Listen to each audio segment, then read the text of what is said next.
Good day, I'm Stephen McHugh, and this is your JIS News for Wednesday, January 11.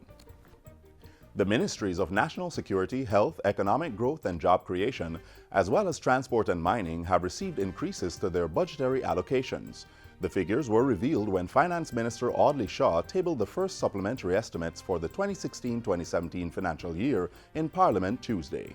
The supplementary estimates shows that there has been a $12.8 billion increase in budget allocations, moving from $579.93 billion to $592.74 billion. The recurrent or housekeeping expenses increased from $459.37 billion to $463.52 billion.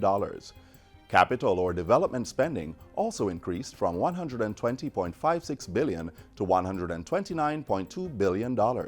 The Houses of Parliament will begin debating the estimates on January 17 after the Public Administration and Appropriations Committee of Parliament reviews the document today. The passage of the building bill is expected to regulate the construction industry and deal with the legal expansion of infrastructure. So says Permanent Secretary in the Ministry of Local Government and Community Development, Denzel Thorpe. Mr. Thorpe says the bill, which was retabled in Parliament Tuesday, will also improve the country's level of earthquake preparedness. It addresses, among other things, the processes by which persons who say they are builders have to be officially certified and registered. It establishes the National Building Code and identifies the Bureau of Standards Jamaica as the agency that will establish the acceptable standards, including international standards, for construction works. Mr. Thorpe was speaking on Monday at the launch of Earthquake Awareness Month by the Office of Disaster Preparedness and Emergency Management. In other news, the state will be providing assistance to the child and family who are involved in allegations of sexual abuse by a local pastor.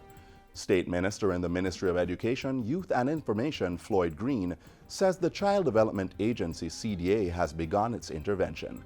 Our CDA officers have gone in and have done a home assessment, and the children have been removed for safekeeping. The 15-year-old and the 13-year-old child, one being the victim.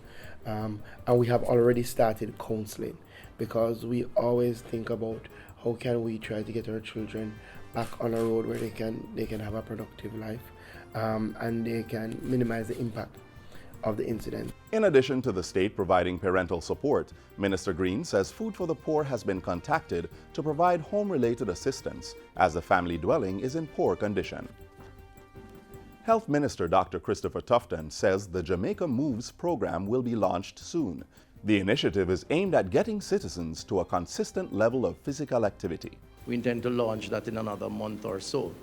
And the Jamaica Moves program and the brand that we hope to develop over time is about trying to change behavior. Getting the country to appreciate that your health status is directly linked to how you treat with yourself. Part of that, Dr. Tufton says, involves greater personal responsibility in practicing more preventative and less curative measures to safeguard health. He reasoned that 70% of deaths by communicable and non-communicable diseases in Jamaica are caused by lifestyle choices. Dr. Tufton was speaking at Tuesday's launch of the Sagicor Sigma Corporate Run. The February 19 event is hoping to raise $60 million to aid 3 institutions caring for the nation's children. They are the Bethlehem Home and the pediatric units of the Mandeville Regional and Spanish Town hospitals. And finally, Jamaica's collaboration with Israel is to be expanded with Prime Minister Andrew Holness's 3-day working visit to that country. Mr. Holness's discussions with his Israeli counterpart will center around cooperation on growth and development in areas such as security, agriculture, water resource management, and diaspora bonds. The Prime Minister's visit is as a result of an invitation issued several months ago. It forms part of his ongoing commitment to seek opportunities for Jamaica through deepened bilateral relations with various countries. Mr. Holness is accompanied by representatives from the National Water Commission, Water Resources Authority, the National Security Council, and the Economic Growth Council. Minister Horace Chang will be in charge of the government until the Prime Minister returns on January 15. And that's it for JIS News Today. I'm Stephen McHugh. Thanks for watching.